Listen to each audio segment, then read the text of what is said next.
भाजप सोडताना संजय क्षीरसागर भावनिक झालेत। भाजप सोडताना संजय क्षीरसागरांना अश्रू अनावर झालेले आहेत। भाजपनं माझ्यावर अन्याय केला असं ते म्हणतायत। 25 वर्ष ज्या पक्षाकरता काम केलं त्या पक्षाकडून माझ्यावर अन्याय केला गेला असं त्यांचं म्हणणं आहे। काही जिल्ह्यातल्या नेत्याच्या सांगण्यावरून मला डावलं गेलं आणि मग मी गेल्या 10 दिवसापूर्वी माझ्या 140 गावातील मतदारसंघातील गावामध्ये दौरा केला आणि कार्यकर्त्याच्या भावना जाणून घेतल्या आणि मला कार्यकर्त्यांनी सांगितलं की तुम्ही महाविकास आघाडीमध्ये आता प्रवेश करा, आता तुम्ही भाजपमध्ये राहू नका।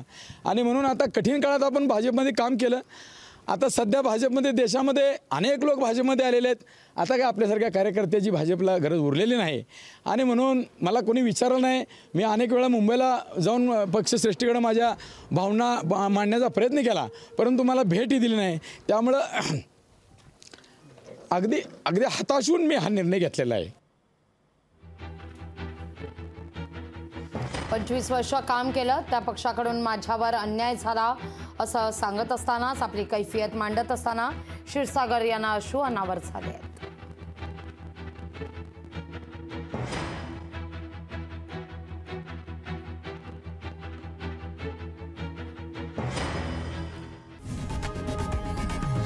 लोकशाही मराठी ऐका, पहा, जागरूक रहा।